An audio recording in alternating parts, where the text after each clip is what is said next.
Well, hi everyone. Welcome to another VITA Learning webinar. Today we've got Mr. Mark Wagenfield, denturist extraordinaire. How you doing, Mark? Good morning, super duper. How are you guys? How are you? Good, good, good. So welcome. Welcome everybody that is joining us today.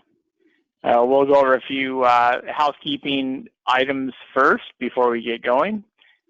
But Mark is going to talk about 1-to-1 or 2-to-2 anterior arrangement, and they still chip or break, or they're still chipping, they're still breaking. Right? Scary stuff. We gotta take care of business and figure out what's going on with cases that have issues. Usually these are the most interesting. I think, Mark, how to fix cases, how to diagnose cases to make sure that they work in the future long term. So yep, makes it quite interesting. So before we get going, your phone's on mute, everyone. Your phone is on mute, so you won't be able to ask questions verbally.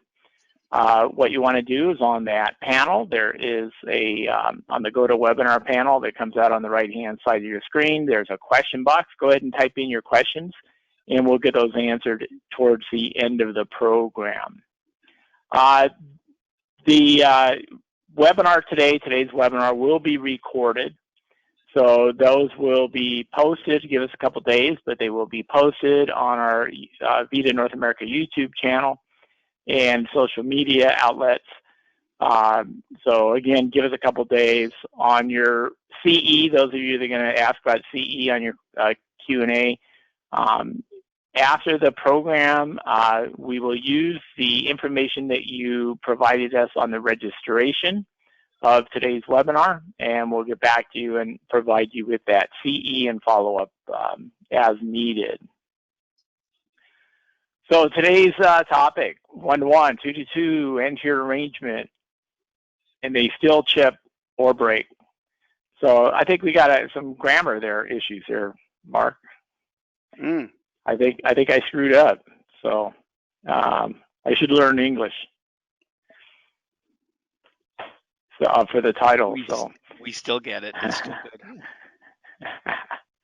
So with Mark Wagenfield is a denturist. He's a VITA Global Certified Trainer and Management Consultant for VITA. He's a licensed denturist and dental technician with over 30 years of experience. Owns and operates Heritage Denture Center in Edmonton, Canada. His own clinical denturist practice. Mark has spent his career focusing on how dentures integrate in the mouth and body, and he inspires a unique awareness of occlusion and professional growth of technicians, dentists, and other denturists. So again, thank you, Mark, for doing this for us. A lot of good information that you always provide the audience that they can take back and use in their daily work, whether they're denturists and or dental technicians or clinicians, dentists as well, join us. So welcome, Mark. And we will turn this over to you to begin your presentation. Okie dokie. So you are now the presenter. I have assumed control. You have full control. Fantastic. Hi, everybody. Good morning. Thanks for joining me. Thanks for investing in yourself. Thanks to VITA North America for their kind support and support of our professions and support of our growth. So fantastic. Really appreciate it. And thank you for joining me. Thank you for investing in yourself and taking time. First off, a few things. Number one, we do not slap teeth together. No, we don't. And so thank you very much for joining me. We don't slap teeth together. We have very difficult jobs. We build something that fits inside the human body. And now on our journey, let's talk about anterior teeth. Boy, this is a good one. So I'm going to be very controversial throughout this entire journey together. I want to share with you my journey and my experience. The biggest thing was getting out of my way and challenging what I was taught, and then finding my path and finding what works. So thank you for joining me and hearing me out. I'll be controversial. on what we're going to be discussing, and that's by intent, because I'm going to challenge the system and challenge what we were taught. So I'm gonna have a little bit of a PowerPoint to show you. It's kind of like a pie. So there's slices in a pie. I'm gonna go through slice by slice by slice to give you the big picture of how I treatment plan and treat a case every day. I have a couple of active cases to show you as well. And I wanna kind of give you a concept of why I place anterior teeth where I do and how I do. And to have controlled now the chipping and breaking. You can never say never, but we can control it and get consistency. So with that said, I am going to switch out and run to the PowerPoint. And Jim, at any time, if there's an issue, just jump in and let me know. Yes, sir, will do. With everything. If you lose control, I'll take it back. Yes, fantastic.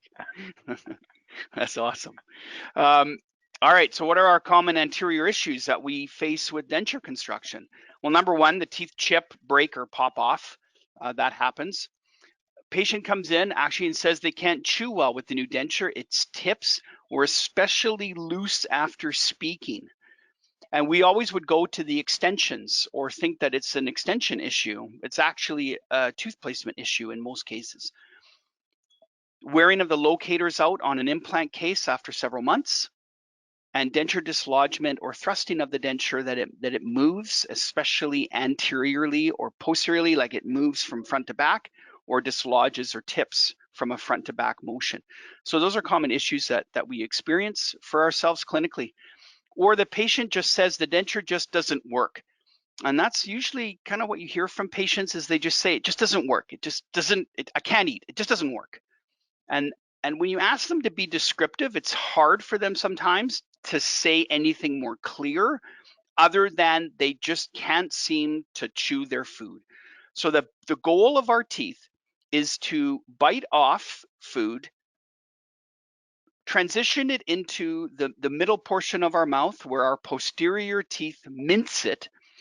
It's mixed, the food is mixed with saliva, then it's rolled into a ball called a bolus, then that is swallowed down our esophagus. So when that can't happen, that's when the patient says it just doesn't work. And so the teeth are binding. So let's begin our journey. So these are complaints clinically that we deal with on an ongoing basis. And those complaints can build up over time. Or as a dental technician on the bench, we get same comments on work orders. But my bite's right. But my bite's right. And I hear that a lot clinically. My bite's right. And typically we're concerned with centric. So that's when we comment and say, well, my bite's right, or we mount it on an articulator and we say, well, it works and balances.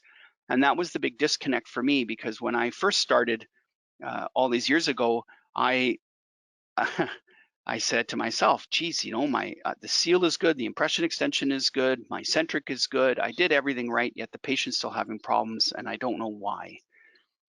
So this is our journey into the why. These common issues cause us stress first off and foremost, and that stress over time leads to burnout. So when we deal with these types of situations on an ongoing basis, this is something else now that causes us problems. I want to talk a little bit about professional happiness in the workplace. What happens and our prolonged stress issues aren't good. They build up over time. So I want to talk a little bit about our mental health. In 2019, the World Health Organization listed burnout as a disease, and it's categorized as feelings of energy depletion or exhaustion, increased mental distance from one's job, negativism or cynicism. And I want to pick up on the cynicism because when you run to conventions and you listen to other professionals or other colleagues speak, you can hear that cynicism. We're all guilty of it, and I have been too, where you say, well, it's just a patient and a crazy patient and such. And that builds up over time. We have reduced professional efficiency and a disruptive sleep pattern. The biggest sign of a burnout is if you go on a holiday or even say a long weekend and you come back and then after a few days of work, you feel like you've never been on a holiday or time off, then my dear colleagues, you're suffering from burnout. And this is one aspect that I want to talk about now about anterior tooth placement, because it happens often and I have a lot of colleagues talk to me about it. and it's frustrating for us. And again, frustrating through your course of career builds up and leads to this burnout. So that's why I wanted to talk about our mental health, because we don't talk about it. And this is something that is a portion of our lives that we deal with on the job site. So now we can talk about it and deal with it and offer some suggestions for it. So first off is freedom eccentric. So again, I want to go through this. It's the flat area in the central fossa upon which all opposing cusps contact and permits a degree of freedom in eccentric movements. So that's when you hold your natural teeth in centric and you try to wiggle them side to side or front to back, you'll be able to. You don't want to go excursion movements. So you don't want to go up your cuspal rise. You want to stay eccentric. You should be able to wiggle your teeth a little bit.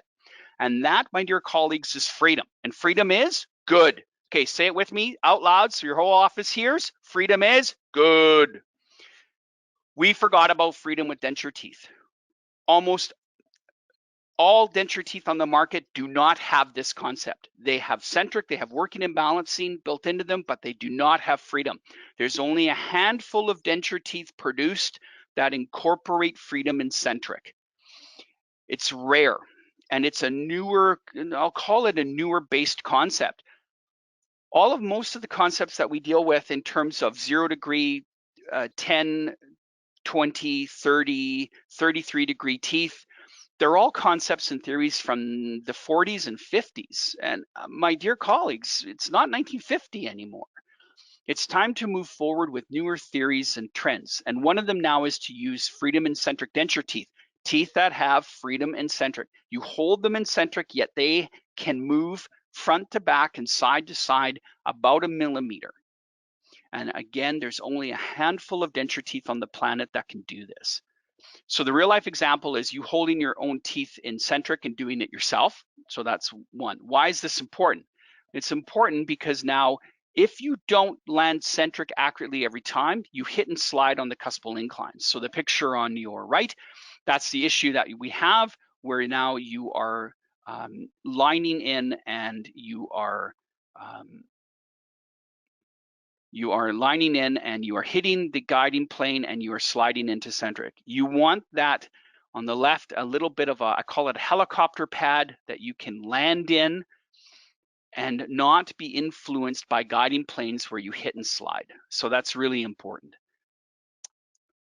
You're asking a patient to bullseye land centric every time. And that's, when you think about it, not possible. It's not possible because the patient can't feel their teeth. It's not possible because there's food in your mouth when you're chewing, yet we are setting up teeth, whether it's digitally, whether it's conventionally, on most denture teeth, where we expect the patient to bullseye land centric each and every time. That is not possible. And when that doesn't happen, it hits and slides on the guiding planes, and it slides into position which rocks the denture base. So this was a big aha moment for me when I realized this, that we expect a patient to bullseye land centric, and we pay a lot of attention to centric, and I'm not going to diminish that fact that we need to have, an accurate quote unquote centric, but it can't be bullseye landed every time, and it can't be locked in. Yet we've used denture teeth, and I was initially trained on denture teeth that are locked in centric and expect you to land and bullseye landed every time. Yet our own natural teeth don't do that. So remember, there's no nerve to the denture or denture teeth.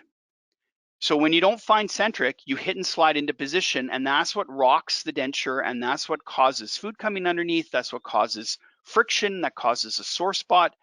That's where you will reline a denture 3 or 4 times and it's still loose. These are things that are common complaints show themselves, and then we're trying to find an answer and it's not working. We need to go with how the teeth are functioning. So this is what it looks like on an articulator. And let me just,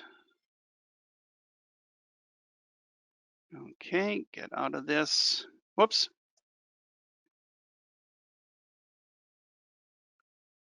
All right then.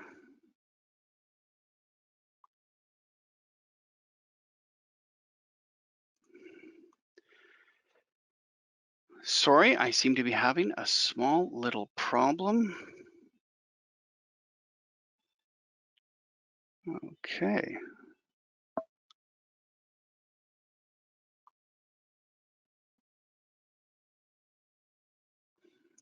All right. So what's a real life chew cycle? So a real life chew cycle, here we go. So the real life chew cycle,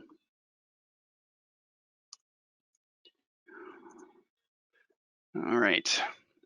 So a real life chew cycle, I want to show you pictures of people chewing. So the next piece of the pie is someone is chewing an apple. So they're going to land in centric. So you can see that the centric position is going to come in, but they're coming in at an angle. So if you watch the jaw, it's coming in at a teardrop position. And so what's happening is that the jaw moves in a cycle. And this cycle is unique to a person, much like our fingerprint or our retinal scan.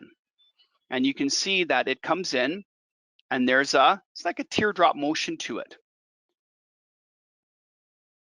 So now our teeth and the entire system has to work harmoniously in this position.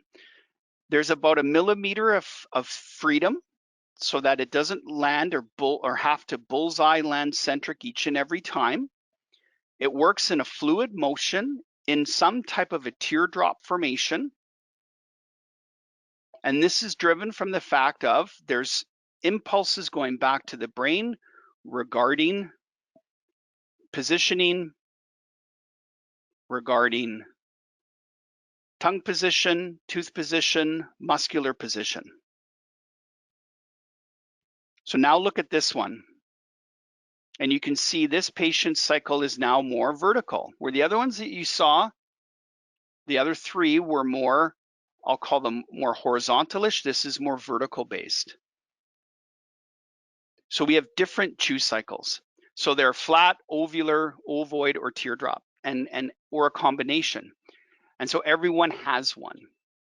And so now this becomes the issue for us where we need to identify them for the person, if we can, because now we don't want contact on the buccal upper or the lingual lower because the jaw is going through a fluid motion and we don't want the teeth to hit and slide into position.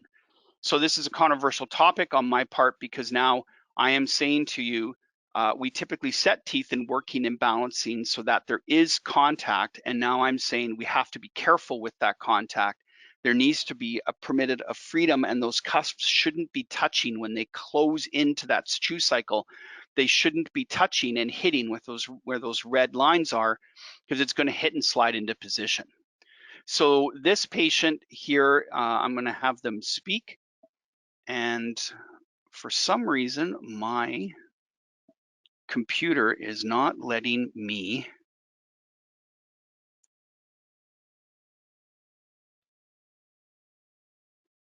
So I'm going to start over. For some reason, it wasn't letting me.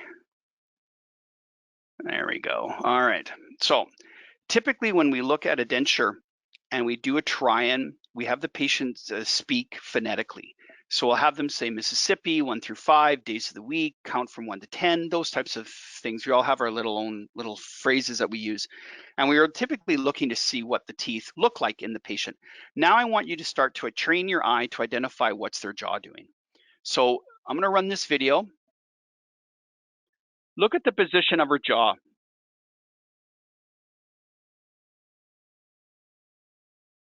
There's a teardrop motion. Mandible's pulsing forward. It pulses and moves more forward on her left side. You can see it flex out to her left. Look at that. You see that? So what's going to happen? Her anterior left side is going to hit, and that deflects and it dislodges the denture. So not only are the phonetics important for us to see the midline and the aesthetical value, but now we can use that and retrain our eye to see the functional value so that we can make these corrections on an articulator. So watch this patient.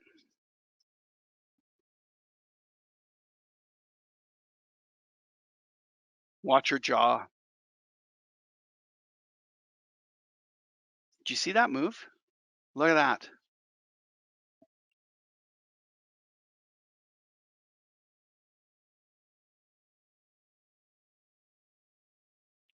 Isn't that amazing? So now look at the denture that I made for her. I actually buried it. What do I have? Like 5-6 millimeters of overbite.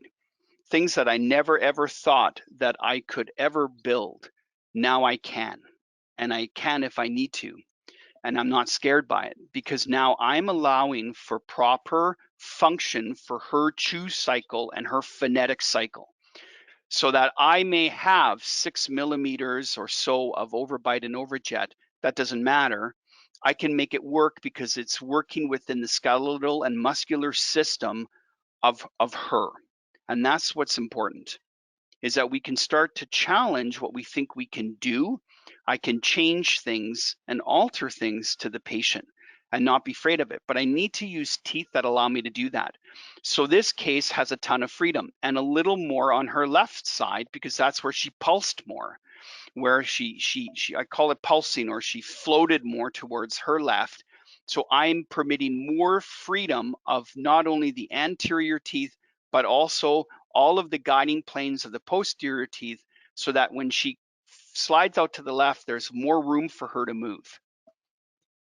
So this is a patient that took a course from me years ago, and I colored the lower anterior teeth. So just again, she's saying 66, and then you can just watch her speak.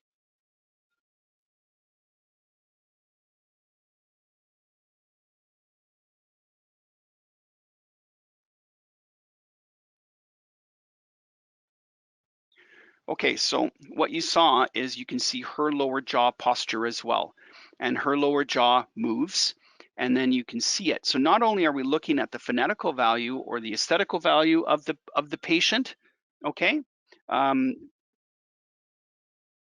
but you also can see the patient, and now you can see her jaw move.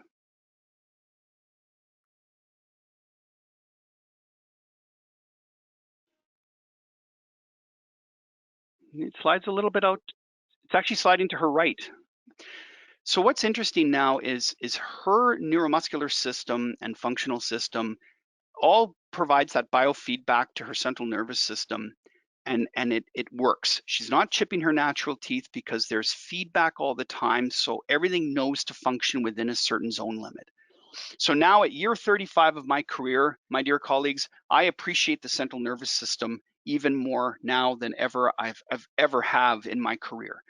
I appreciate the central nervous system, and I appreciate it more of how it means to denture integration into the body. So here's one more patient. This is a patient with a complete upper denture and a lower free end cast partial, and they have a meeting. I am so thankful to Campbell Dentistry for sending me this video. Look at this. You see the chew cycle?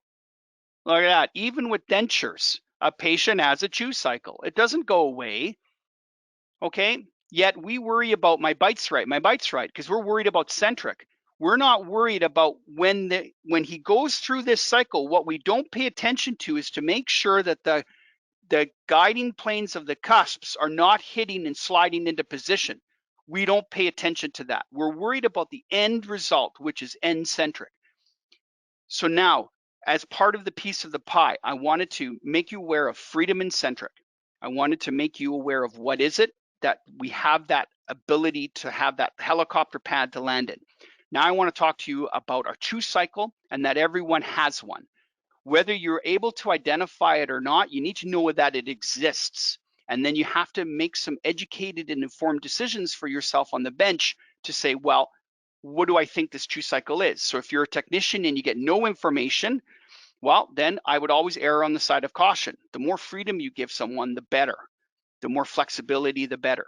As a direct clinician, when I can identify it myself and see if they drift over to one side or not, then I can make those corrections myself when I do the setups or the treatment plans. So a chew cycle influences tooth interaction and function, modifying the teeth to the chew cycle, traditional or denture, or excuse me, digital. So traditional or digital, pardon me, That's where the craft is to help this thing function better in the mouth. So this is an example of us typically doing working and balancing occlusion. So these are freedom teeth. So this is how we typically would move an articulator and check working and balancing occlusion. So I just highlighted the molar, so just to prove the point effect. So what we're asking someone to do now is we typically have set teeth with working and balancing occlusion, so that it works on one side, balances on the other. The issue with this is you have to have someone being able to do that in their mouth real time with food in between the dentures, which would prevent this from happening. The other thing to keep in mind is that you have to expect that on a articulator, both condyles are set at 30 degrees. It's a smooth flow. So when I do it on a machine, I can set the teeth and it's perfect. But now you have to imagine that this is someone's skull. Is it 30 degrees? And are the left and right sides symmetrical and smooth? Is the bone function smooth and the draw and the fluidity smooth or not? Are the left and right bilateral muscles, the masticore muscles, so the masseter and the temporalis muscle, are they all firing at the same time and the same strength? So now we set this up in an articulator, which is an appliance that isn't alive, and I can get it nice and smooth and even, yet I'm putting it inside the mouth, which is anything but smooth and even. And then you wonder why it doesn't work. So this concept, I don't agree with it anymore. This is from the 50s. It was the best we had at the time, but now let's move forward and know that we don't need necessarily working and balancing occlusion. What we need is freedom in occlusion so that we're not having the guiding planes and the incline guiding planes touching. Because this, you have to imagine, have a patient touch together and now slowly try to do working and balancing occlusion. Geez, no, it doesn't work. Imagine, tell this guy, oh, come on now, make sure that your teeth are working and balancing. So touch them together so that everything works. It's not how it's working here. Because how do you know each side is functioning? Look at his cycle. You're telling me that that's an equilateral fluid, everything's functioning and mathematically the same on each side? It's not. So this was another aha moment that I had to get out of my way about. So now with an articulator, what I want to do is I want to start to move an articulator like this and start to emulate what a chew cycle is. And now I'm checking freedom. I'm checking the guiding planes. So this is also going to influence my anterior position, but I wanted to show you this on posterior teeth because they also influence anterior. So now this is now me moving and learning to move an articulator in a different manner. And I can do this on these types of articulators. I can do it on clip-clop articulators, as I call them, or hinge articulators. I've learned to move them in different manners. Now, this is a close-up. So we want the chew cycle so that, again, we're not landing in the guiding planes. We're not hitting and sliding into position. So now the whole thing is going to work with a degree of freedom in motion to the chew cycle. So I want to be clear, you don't chew in centric. So again, my bite's right, my bite's right. Centric is the end point and then the starting point. But then there's that full motion. And again, we want to eliminate the slide. So now I want to talk a little bit about the next piece of the pie, which is the central nervous system. It learns and functions on patterns and repetition. So again, you crawl, then you learn to walk, then you learn to run. It's subject to degradation due to age, health, and medical concerns. So we have patients that have tremors, and as we get older, our system isn't as accurate. So it's not as tactile as it used to be. So we have to consider that with the patient of how accurate can they reproduce centric for us, and how accurate is their nervous system. So the big question that I like to ask when I do lectures is, based on your own personal lives and experiences, do senior citizens handle change well? And most people in the course usually are nodding their head no. Yet when we build them dentures, we change things. We open the vertical and do all these things because that's what the textbook tells us to do. And is that best for the patient? because now you're changing a pattern and it's hard on their central nervous system. So now I'm going to talk about the central nervous system and about denture integration into the body. You have to consider who you're building this for and can they tolerate it and how is their chew cycle, and if you modify it, can they adapt to it? So remember, there's no nerve into the denture teeth. And this is a big one because now how do denture patients feel? It's really easy now as I tie up the chew cycle portion of the discussion. My natural teeth have a nerve to them, and it's a proprioception nerve, so it's like a pressure sensitive nerve. So when I bite into a hard candy, my teeth and my brain knows how hard I need to flex or bite to puncture through the hard outer shell of the candy. Yet when I puncture through that and get into the soft center of a candy, then my brain knows to stop pushing so hard. So it's called proprioception. So it's a very unique nerve to the body. So our teeth have very unique nerves to them.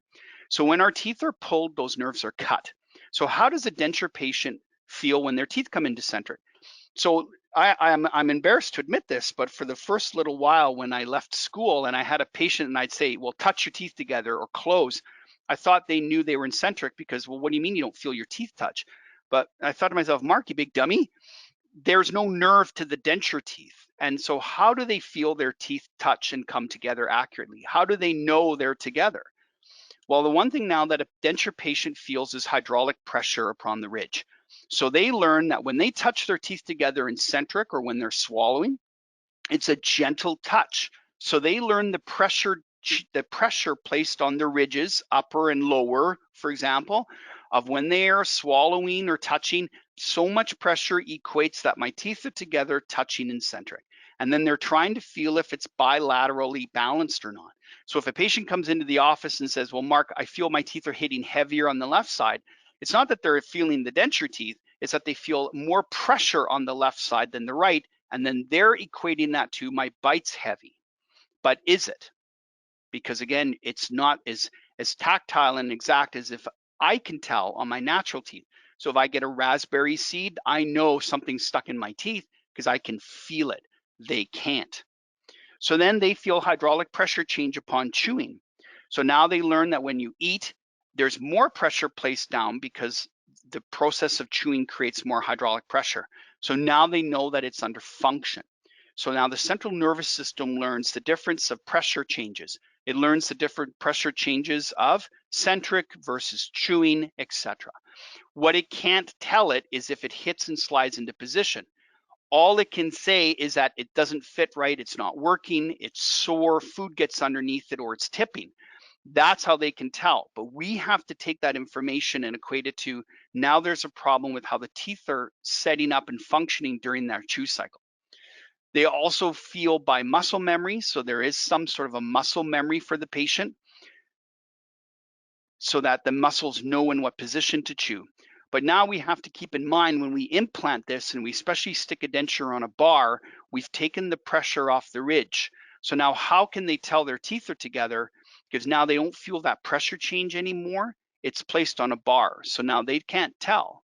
The only way they can tell is their muscles are going through the motions, and when they touch into centric, they can't close any further.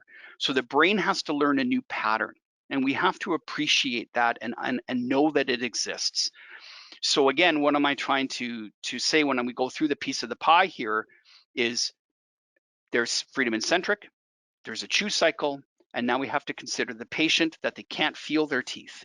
They feel hydraulics. Okay, now I want to talk about the next piece, which is the Bonwell triangle.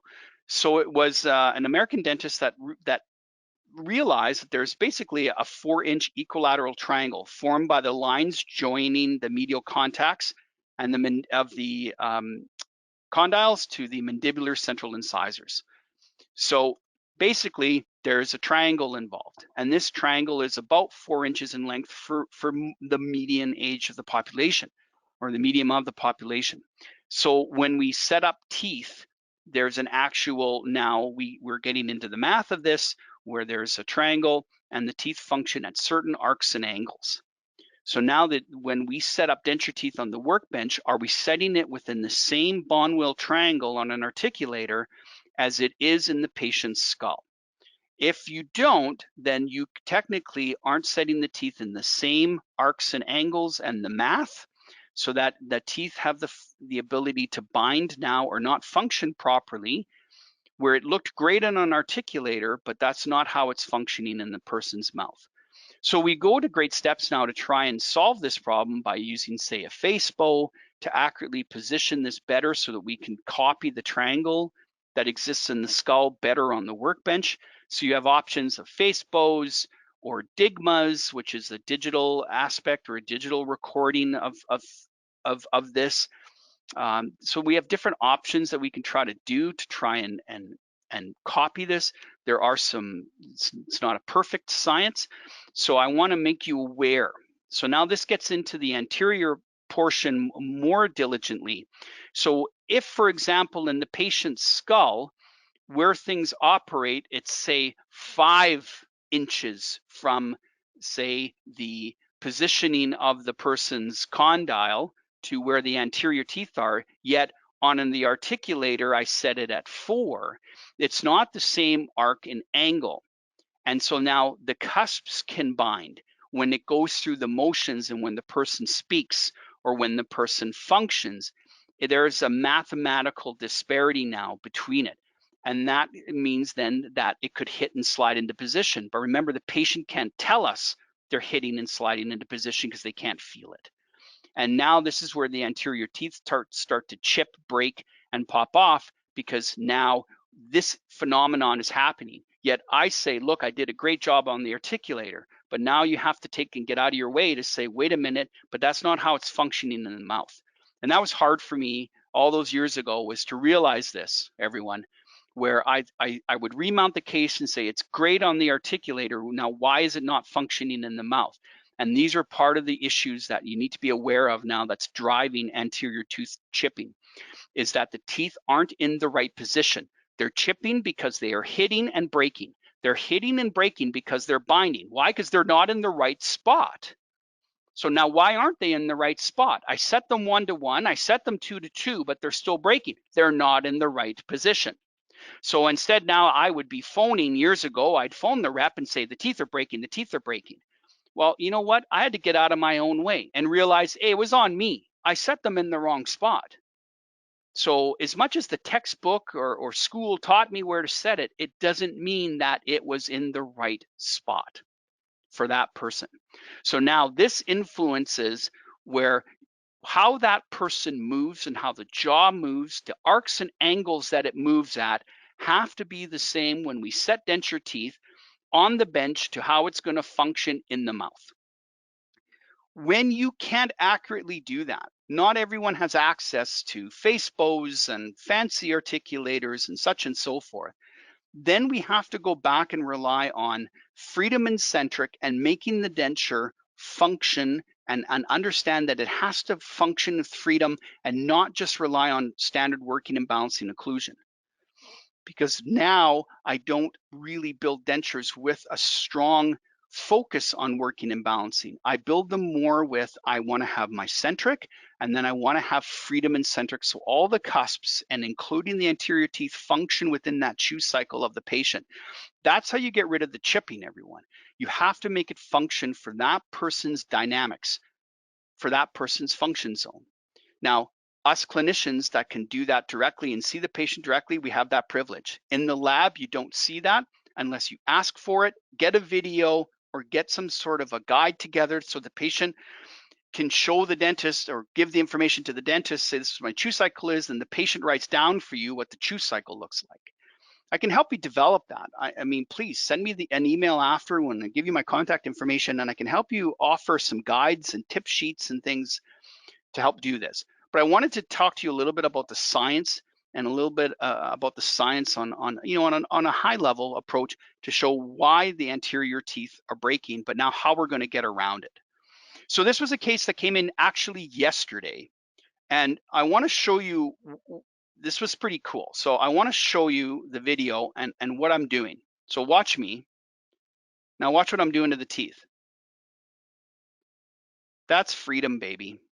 So now linearly, I can take this and I can rock it back and forth and glide. Now, when you stop and you look at the anterior teeth, they're not end to end. So when I when I go back, now look at the anterior teeth. The anterior teeth are not touching end to end. I don't go for end to end contact anymore. Well, what do you mean, Mark? That's crazy. What do you mean you don't go end to end? Because when you bite into something, do you think a person's that accurate that they'll find end to end when they're trying to bite into a Subway sandwich? They need, the lower anterior teeth are coming up along the lingual of the upper, and that's where you bite in and then cut through the sandwich and cut through the ham. You're not doing that end to end. Now, we would set it end to end thinking that we needed to stabilize the denture. I'm sorry, it's not 1950s anymore. We can do this and have a proper contact on the lingual. Where I needed to, it was have this motion front to back using freedom. So now the posterior cusps, so of all the cusps on all the posterior teeth are not binding. They are permitting this case to flush forward so that now on that patient's chew cycle for that person, I'm within her zone limits. So that's why now I can build it not 1-to-1, not 2-to-2, but I can have the length that I need for them aesthetically, and I can have it so that it looks aesthetically right for the person and not just stick 1-to-1 and 2-to-2. The freedom concept comes into play here, which now allows me to build the denture without the teeth breaking because I'm copying it.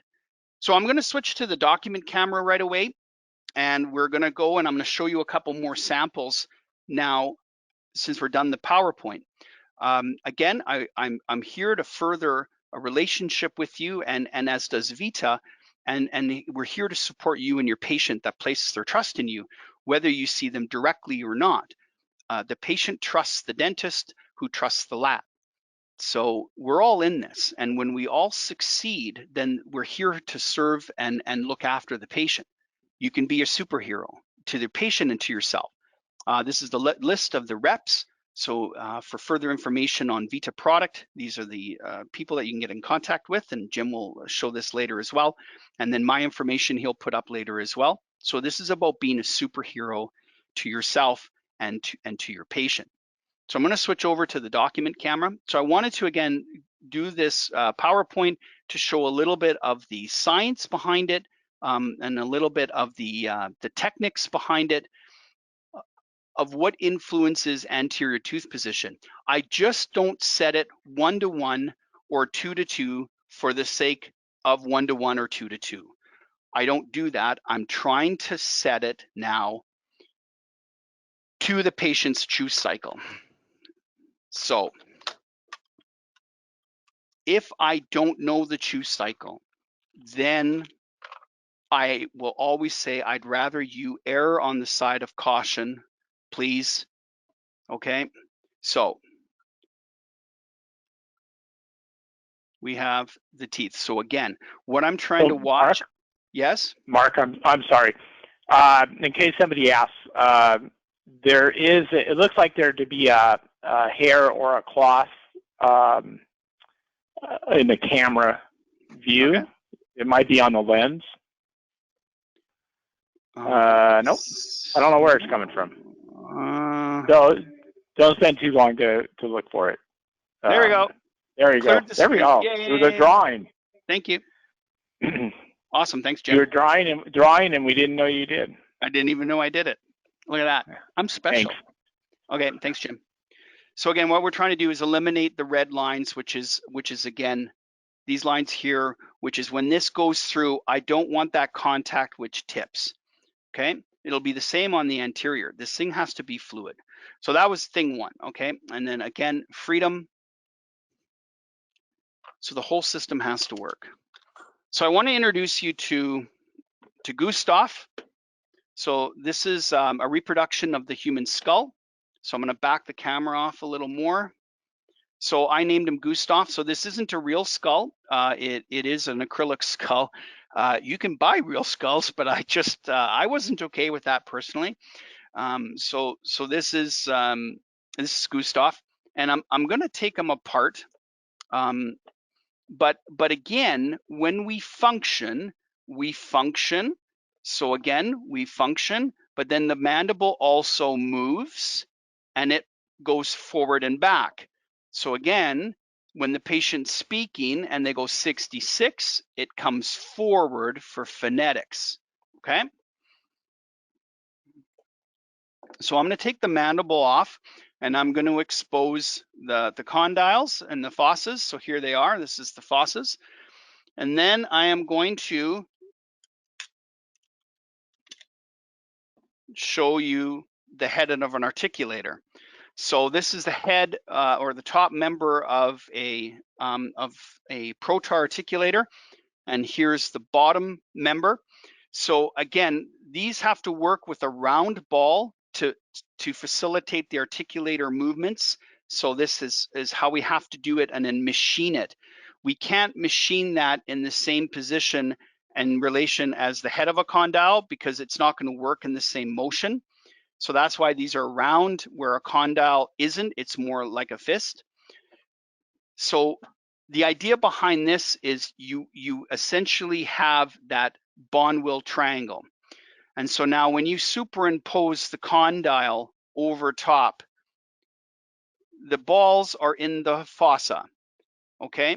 Now, that's important because there's a certain member, it's about 4 inches or about 110 millimeters-ish. So it's usually about 110 millimeters.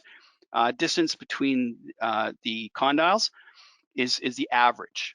So what I'm trying to do now is use an articulator that's closer to the skull than, for example, say a hinge articulator.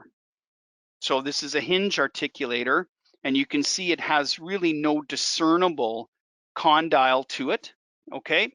But this is a hinge articulator that, again, works and balances, okay? We can push here and I get a working and balancing, and I sure hope that this was milled to 30 degrees, but I have no confirmation that that's 100% 30-degree angle, which is the average condylar angle. But I'm setting teeth on a hinge articulator.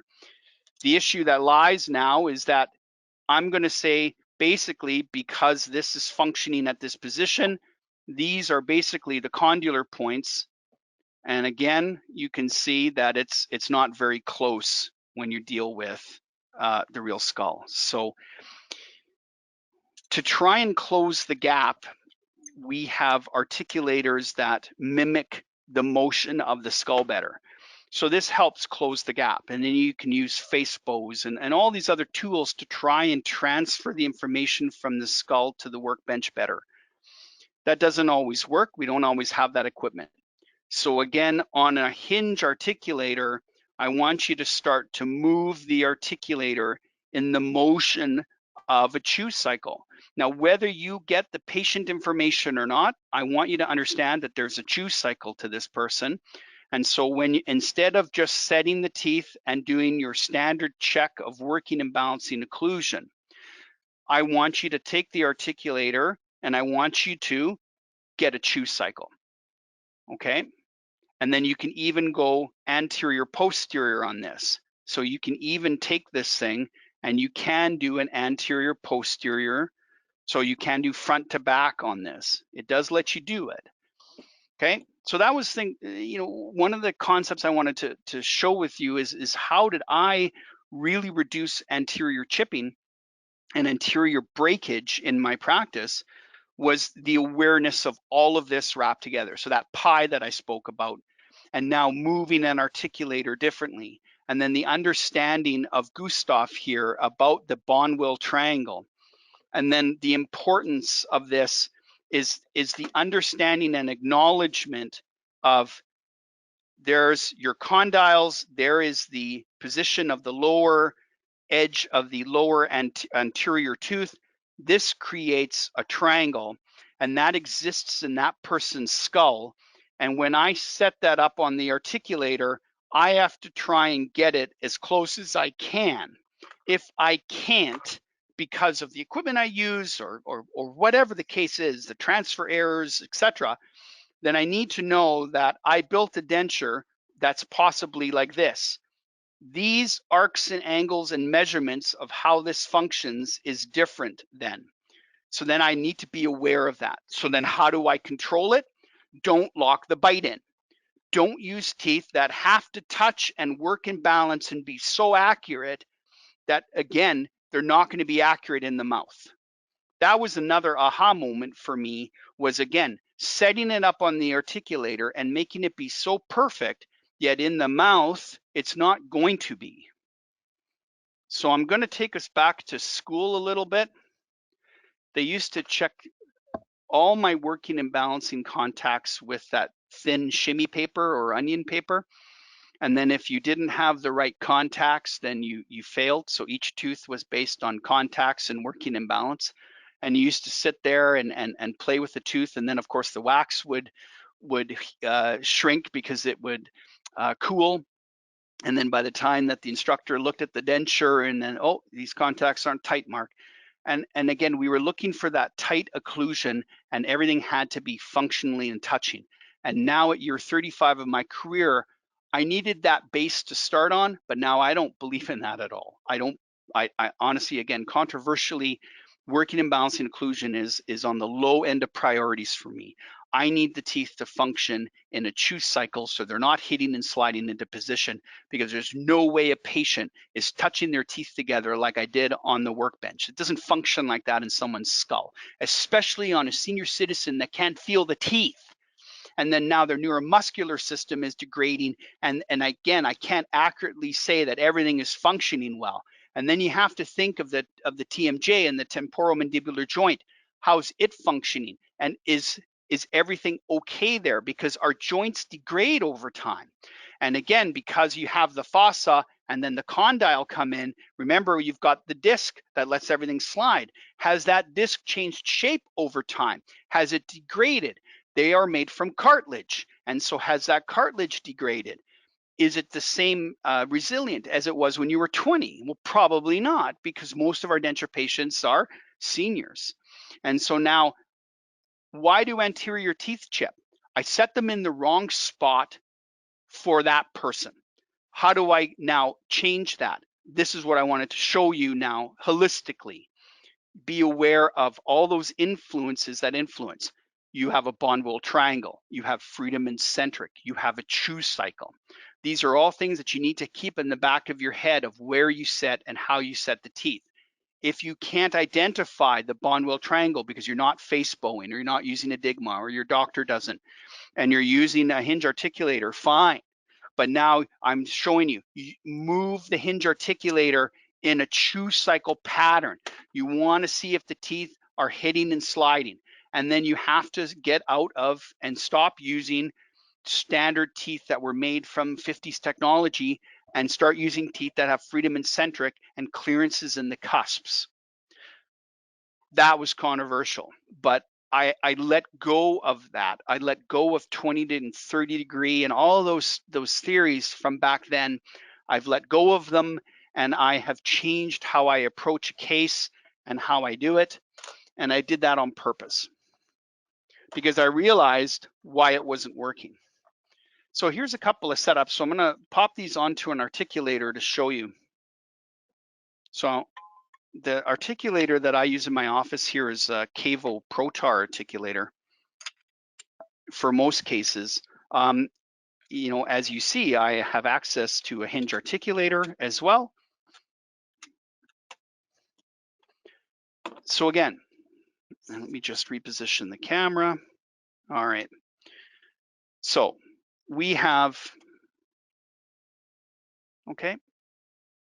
So again, I have a little bit more space here on this side than I do on this side.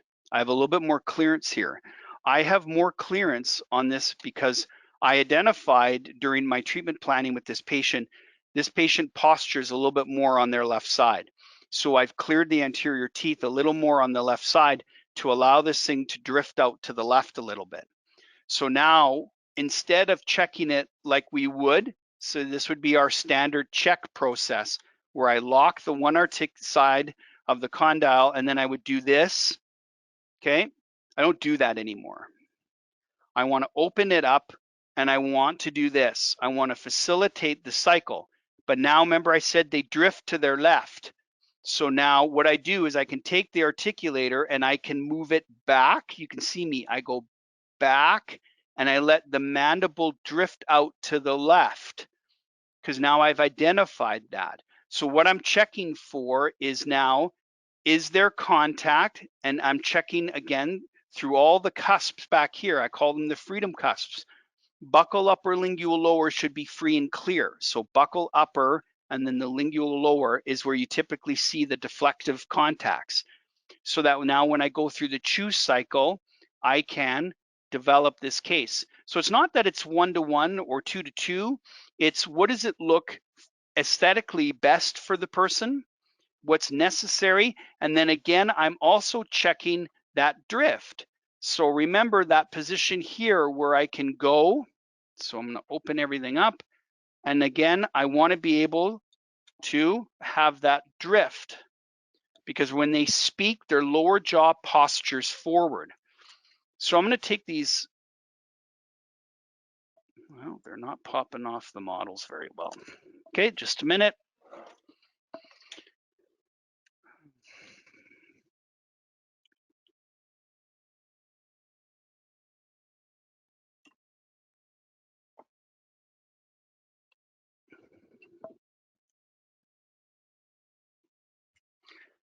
Trying to get these off the model.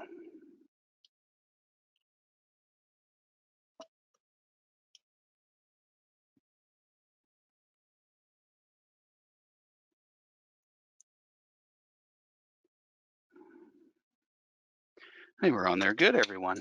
Okay. So your patient is complaining already, huh? Yeah. Well, they're happy because you can't get the teeth off the model. So you have to appreciate that I've used the articulator. The articulator has arcs and angles to it.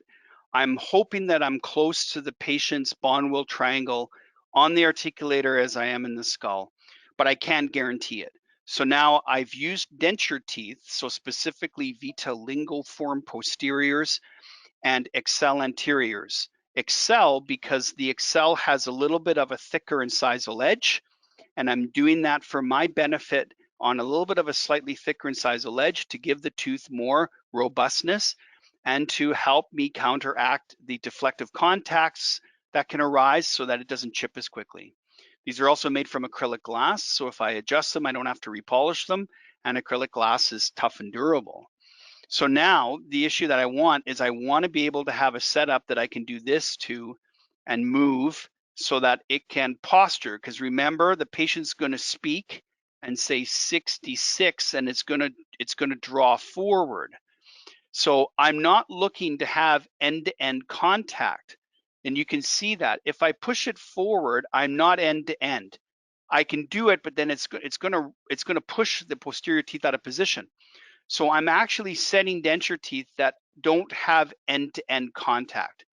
You see, it's in.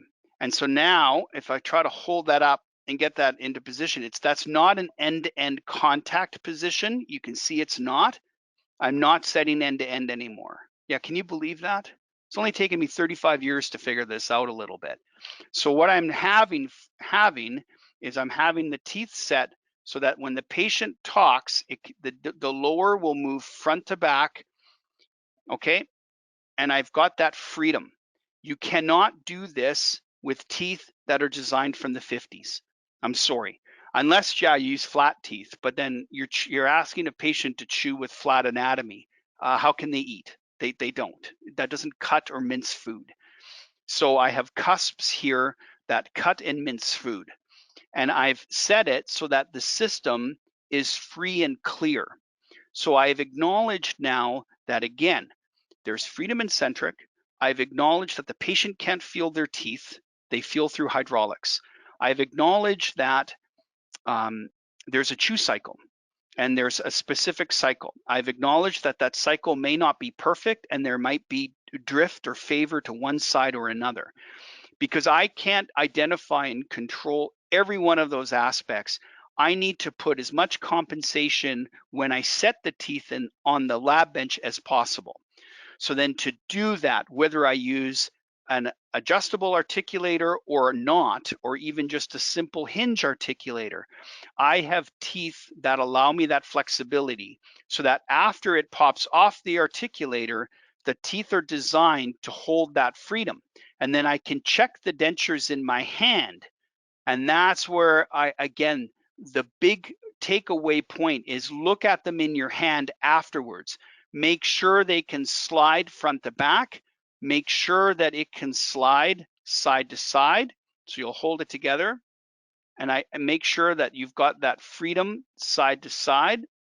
There we go. It's minute, but it's there. It's about 1 millimeter. And then I can also facilitate a chew cycle this way. And I'm making sure that this flows well in my hand.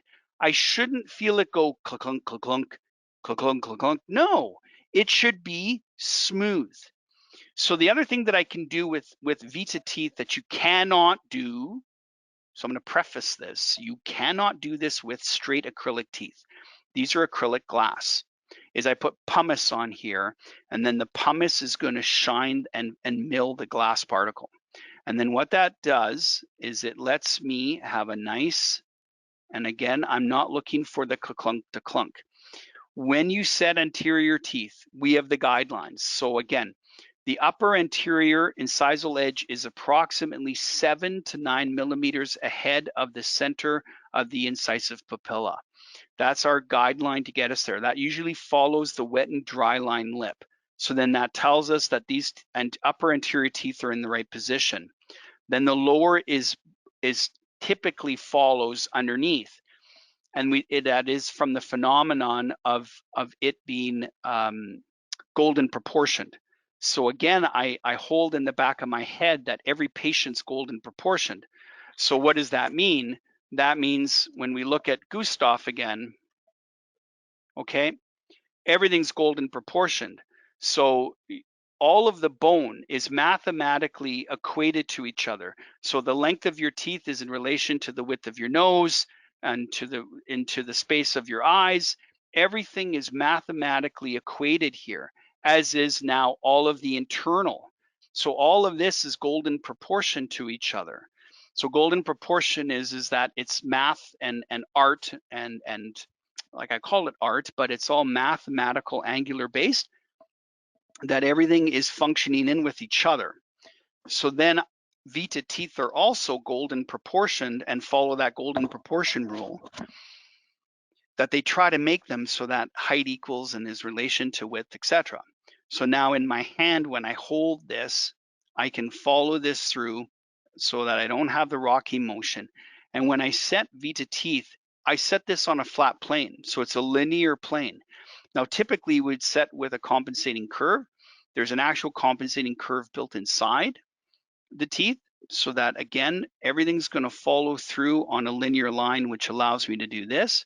And then I'm not going end to end. I am going so that the incisal edge of the lower is going to contact right about here on the upper, but that's within the functional zone limit of that patient. So again, I've allowed that probably 2 to 3 millimeters of front to back glide motion to allow for that posturing. So when the mandible drops and the patient starts to speak, that there's the clearance there. So when teeth are chipping and, sorry, I hit the mute button. When teeth chip and break, you have to check that anterior posterior draw for that case. Now, whether you get to see the patient or not, then you can make that correction in the lab and just make sure this works more, okay? And that this is working, because again, when the patient was speaking, the anterior teeth hit, they can't feel it hit, and that's why it chipped. So you're not within the zone limit of that patient. So now you know that there's an error. So now you have to try and get it more to that zone limit of that person.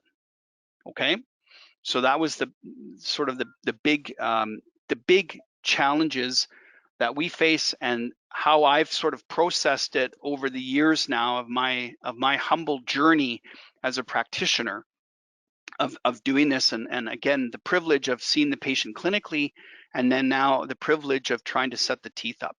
So Jim, I'm going to ask you to jump on and unmute yourself, and do we have any questions currently that pop up that I'd like to start to tackle now? There's no again, there's no a tooth has to sit here or a tooth has to sit there. There's guidelines that we follow, yes, but it's guidelines based on model analysis, golden proportion rules, yes. However, you have to get it into the patient and then see how that muscular system and the neuromuscular system is functioning as well, and then you have to make subtle corrections there.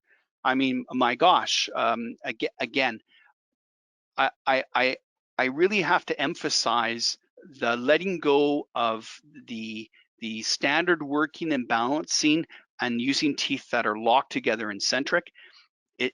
That has helped me stop essentially anterior tooth chipping in my practice, is because I can consistently now eliminate that by following everything that I've just showed you, again to repeat that there's a chew cycle.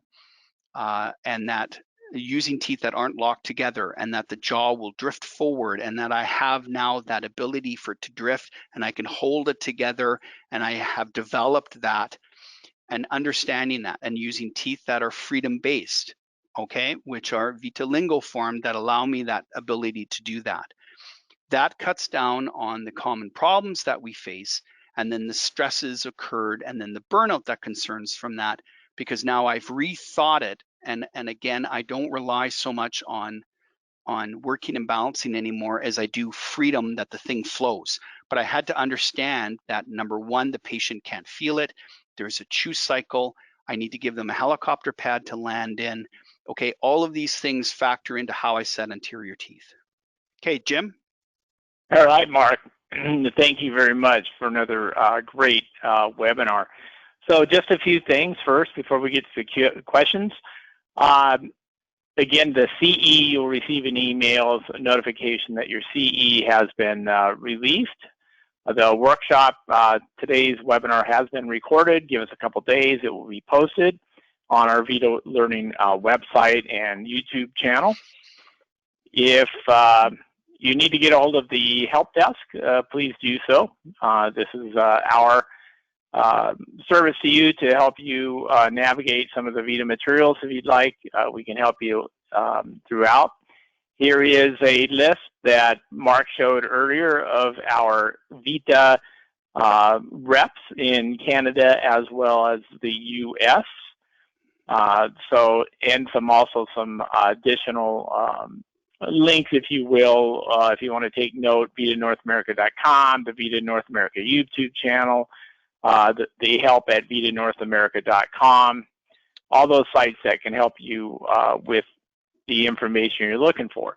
We also have many webinars in the pipeline. So we have another one this Thursday. We have several this month in April, in May, June, and then throughout the entire rest of the year. We also have some remote workshops that we're doing with Mark. So there's an opportunity in which you can, through remotely, we have a series of, a 3-part series of a actual hands-on denture workshop that you'll follow along with Mark, step by step. And it's 2 hours for each day. And we will send you a set of models with a bite, and then so that you can articulate them at your laboratory, and then join us during those 2 hours for 3 days. So that'll be an exciting course that Mark's graciously worked with us to provide you.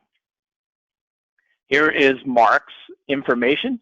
He mentioned it earlier. If you need to get a hold of Mark, have some questions, follow up, whatever it might be, Mark has been happy to provide his information, direct contact information for you to do any follow-up. We appreciate that, Mark. And then now the Q&As. So let's look at the Q&As.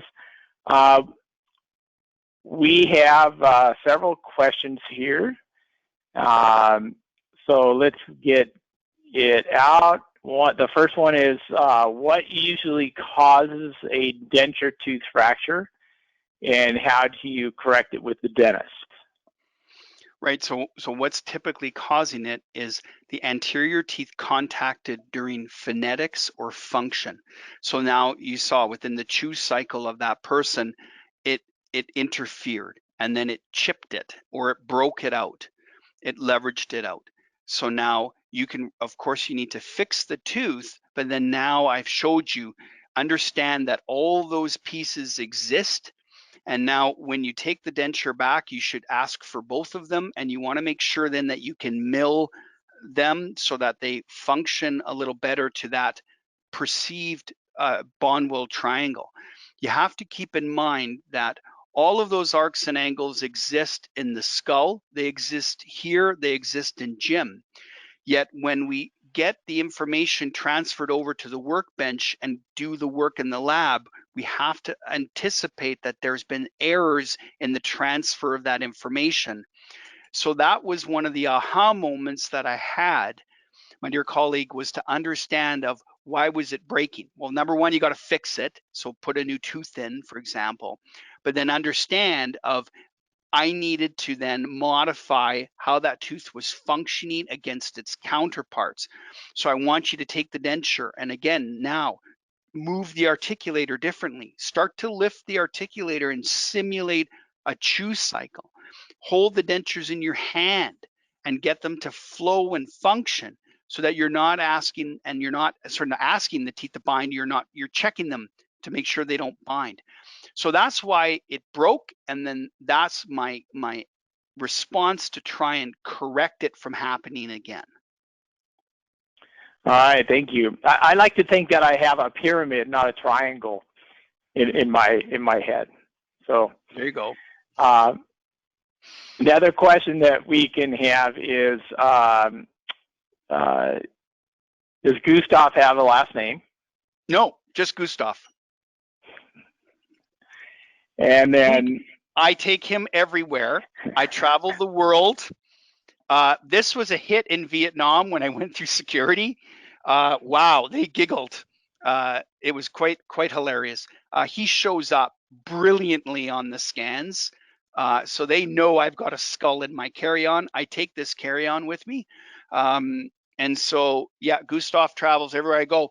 The beauty of it, of a in-person live seminar, is I can show you this, but then I take the group and we look at each other talk, and you can start to see the differences of whether we speak, whether it's in English or not. You can see the jaw move. You can see the posturing. So thank you for asking me about Gustav, which has now led into this, where the brilliance of an in-person course is that I can take time to train your eye to check for these things and show you, and then you know they exist. Again, whether you see the patient clinically or not, just as a technician, I want you to remember these things exist. So on the bench, move the articulator differently, hold the plates in your hand. These are things that you can do yourself so that when they go to the doctor, it's fitted better, that you're reducing the risks. You're trying to create more efficiencies. Next question. Very good. So when you do see a specific fracture, do you think right away, oh, it's this going on? So is there? Yeah, well, I try to ask the patient, how did it break? So the funny responses for us, all the clinicians are going to laugh. I was just eating a sandwich. It was just a sandwich. It was just white bread. So I have seen more damage done on white bread and breads than I have on chicken wings or ribs. And the reason why is when you bite into a chicken wing or a rib, your brain knows there's a bone in there, I better be darn careful. But when you're into a sandwich, it thinks, oh, it's soft. But you have to remember, what's bread? Bread is wheat. What's in wheat? Gluten. What does gluten do when you mix it with saliva? It forms this thick, gelatinous, goopy ball. And what happens is when you're trying to go through it, it's not a smooth motion anymore as your teeth try to mince it. There's going to be some shifts. And so what happens is then it hits the guiding plane and slides into position, or the anterior teeth, and that's where the chip happens. Because now I have great respect for the central nervous system denture integration, and darn gluten in bread. So now with that said, that's why, again, to answer the question, I need to, again, know, I have to ask the patient, how did it break? Is it the only tooth that's ever broken? Has this been a repetitive problem? Have other anterior teeth broke? That's leading me down the path to say, do I need to allow more freedom, more motion this way, more posture? Those things then you can start to then ask yourself, so that you're, again, trying to correct it and specifically modify it to those specific patient needs. You make bread seem so appealing. Yeah, Jim, I'm especially in the beginning part of my career, but if you walk around and when you go to trade shows and you talk to clinicians, they'll tell you like, oh yeah, I was just eating white bread. It was just a sandwich. Yep. And they make it sound like, oh, well, it was just a sandwich and it broke. Oh man, I tell you. And now that's what I get. I figured out I had to get out of my way and realize, man, wheat, gluten and saliva. Now you've got this ball, and now the teeth can't puncture through it as quick. So it's the jaw drifts a little bit, and we locked everything in. And then you wonder why, again, it breaks. So the whole idea behind this is, understand this is a fluid. It has to have wiggle room and fluid motion. We end up in centric, but you have to allow it to get to centric without hitting and sliding into position. And that's, again, everyone listening, it's the hit and slide that causes all of our problems. Whether the anterior teeth hit and slide or the posterior teeth hit and slide, there's a hit and slide. That was my aha moment. I had to get out of my way. I stopped using 20-degree teeth. I use freedom and centric. I make sure everything now goes. I've identified all of these pieces of the pie that I shared with you today. Now I've virtually eliminated anterior tooth chipping in my office because, and on implants, because now I pay attention to that. All right. It works. No, it's always been a good solution to help understand these things beyond the scope of just setting teeth and processing teeth, but why things happen. So we good don't information. slap teeth together. We don't. Jules has a question. How do you determine a patient's chew cycle? Do you record every patient speaking, chewing? Okay, so at first when I was training my eye, yes, I did, but now I don't. I'm very observant. So during the treatment process or the exam or the consultation process, I'm talking to the patient. Whether you talk about hockey or the weather, I'm watching you and I'm watching your jaw move. And again, to be clear, as Jim's talking, I'm automatically watching Jim's jaw and I'm watching Jim's motion. But I've trained my eye to watch function. So at first, a video, awesome to have. Yes, because you can watch it. And again, how do you identify it? Days of the week, months of the year in English and their mother language. Because the days of the week and the months of the year will cover the phonetics of that language. The phonetics is now the jaw and the muscles molding themselves or moving to pronounce that phonetic vowel or consonant. So A, E, I, O, U, those types of things. So that's why the days of the week and the months of the year in English and a mother language. And again, put aside the aesthetics, you're watching the jaw move. And that's where you'll see if it drifts, if it slides, those types of things. Because remember, this system is milled to perfection. It's accurate. This guy here, Gusti and me, we're not accurate. Jim, he's not accurate. Not everything in there is perfect. Yet we've set the teeth to be perfect. And that, again, think back to the PowerPoint slide of the 20-degree working and bouncing. We check it and we set it to be perfect.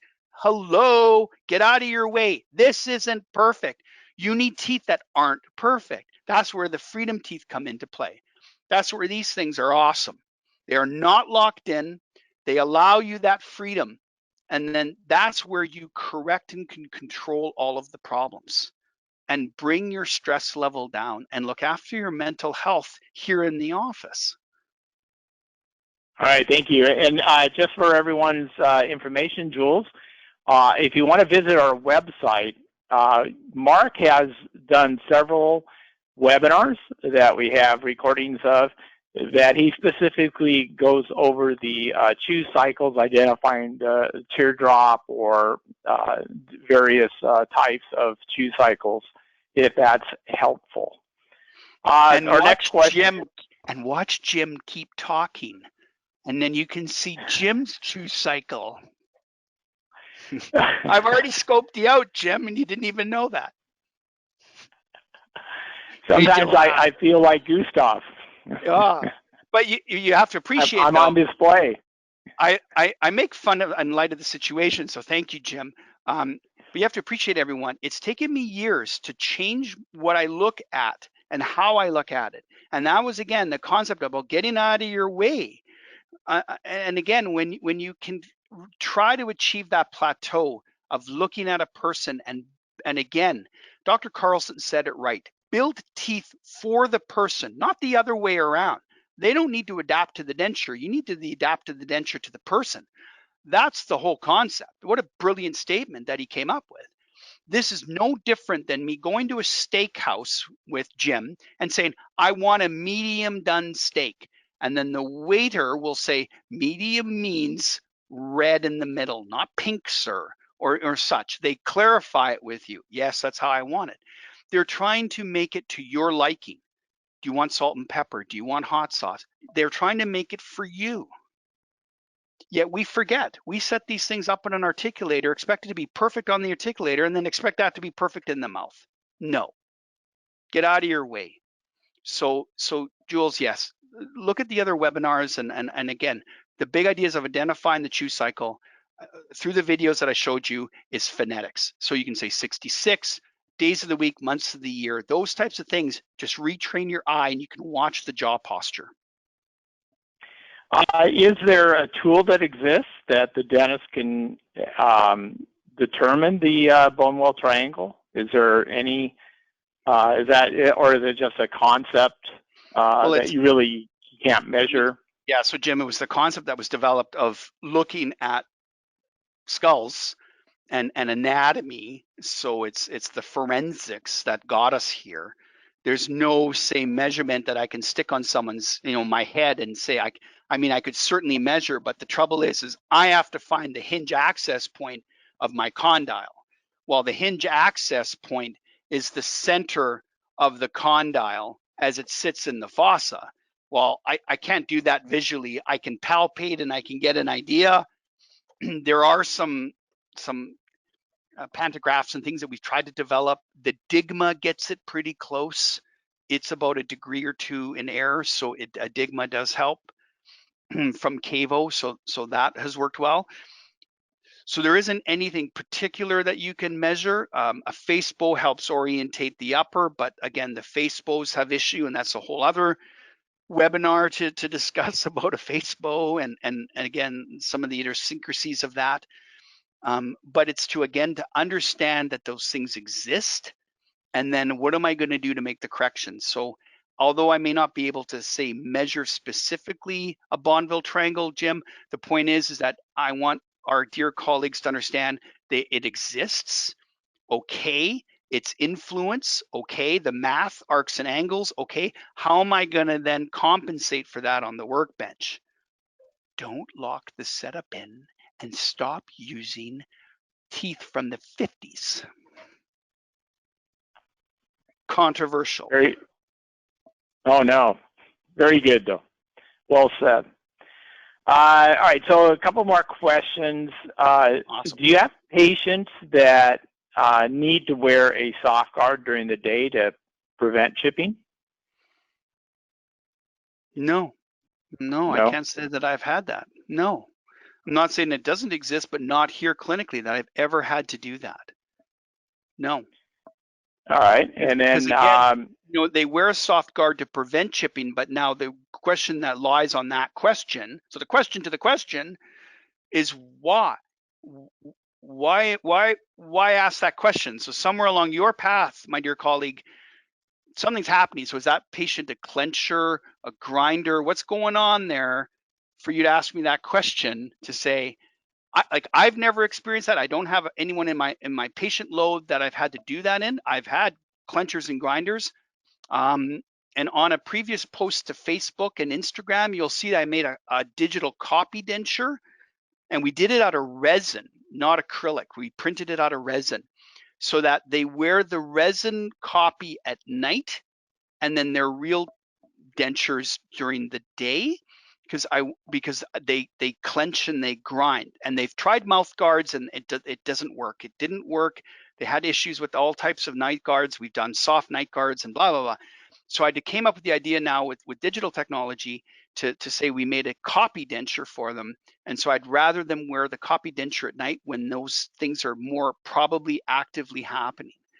So I haven't had them to wear the, anything during the day yet in my office and my experience with patient load. I've experienced it, but that's how I've dealt with it. But in terms of trying to prevent chipping, now it's more so, again, I follow back to my comment of what I've shared with you today about checking all those little pieces of the pie. All right, question, you don't set the anteriors end to end during talking. Not anymore. Is there a minimum maximum opening you use, or is it just guided by the posterior sliding? It's guided by my central nervous system and my thought of where to put the teeth for that patient based on my dealings with them clinically when I do the consultation and I'm watching their skull and I'm watching the movement. So the vague answer is I don't set 1-to-1 or 2-to-2 or end-to-end. It's a plethora of everything in between to make it work for that person and how they're moving. So I have the privilege of doing that clinically here and seeing patients and touching them and watching them. Again, in the lab, I appreciate the difficulties involved. So that's why I wanted to share with you some of the things you can do that aren't going to take a lot of time in a busy commercial lab, that you can just check the plates and make sure they work. That's why, again, I use VITA lingo form and I set them on a flat plane so to allow that draw. So these are things that I can do to compensate for that. But great question. It's just I can't specifically say to you, do this. It's not 1-to-1 or 1.5. It's a blend because of everything that I taught you in the last hour and a bit of what influences those teeth chipping. If they chip, it's because they hit and they broke. They hit and broke because they're not in the right position to that patient's function. So now you got to alter it, change it then to that person. But now that's why I wanted to explain the Bonwell triangles and arcs and angles and all the technicals behind it so that you know they exist. And then you can't use teeth that are locked together. Everything has to flow and be able to flow without interference. 20-degree teeth can't do that for me. And that's why I've let that theory go. I was, again, introduced to it, born and raised on it, and then used it as a stepping stone of understanding to move now past it to help me to a greater plane of freedom. And again, we joke about the freedom concepts and me dropping all this, but it's, again, understand that chew cycle has to function and flow without interference.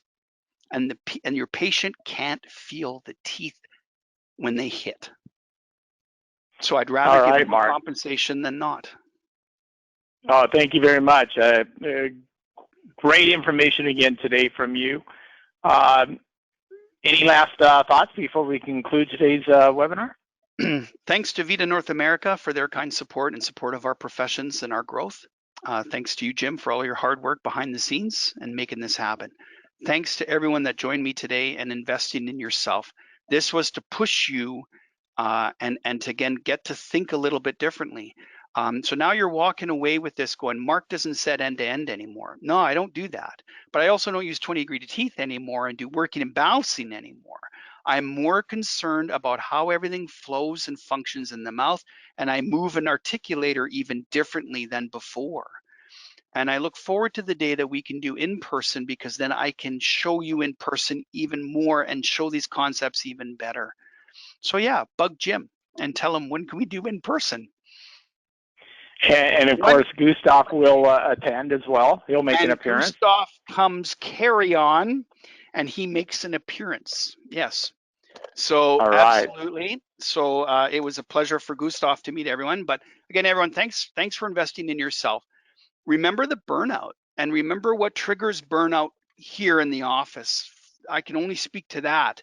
And then controlling our common issues that we repetitively see day to day, whether it's clinically or in the lab. And when we can get a better handle on that, that's less stressful for us, and it's bringing our burnout rate down, which is what's really important.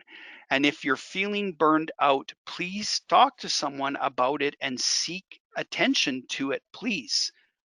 We need to discuss our mental health more, and it's okay to discuss it. And it's all right. I wanted to at least, again, acknowledge that, and then provide some relief in terms of what we can do, again, in our dental world to reduce those stresses that we encounter all the time. All right. Well, thank you very much for your time, Mark. Everyone that joined us today, thank you for joining us.